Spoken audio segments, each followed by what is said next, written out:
असल यूथ नून लीग के साथ है, वो धरने कर रहे थे और हम दहशतगर्दी और लोड शेडिंग का खात्मा कर रहे थे। नवाज शरीफ का फैसलाबाद में जलसे से खिताब।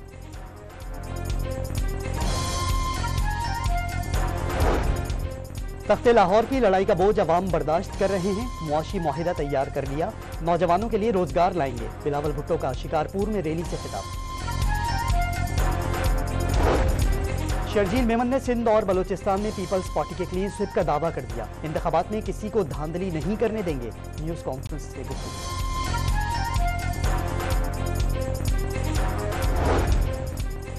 पीटीआई का दुश्मन नहीं, पार्टी को तबाह होने से बचाना होगा, अकबर एस बाबर की न्यूज कॉन्फ्रेंस।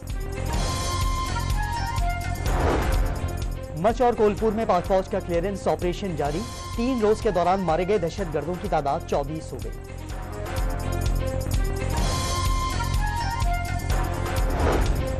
लाहौर के इलाके कहना में पुलिस से बचने के लिए डाकू घर में घुस गए, पुलिस ने घर घेरे में ले लिया, फायरिंग का तबादला जारी।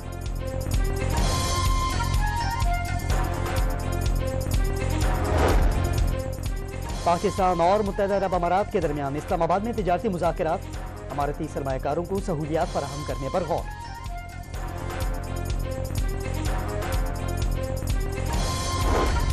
और सिंध टूरिज्म डिपार्टमेंट की जानिब से हैवी बाइक रैली का इनेकाद, मज़ार-ए-क़ायद से शुरू होने वाली रैली ठट्टा पहुंच गई।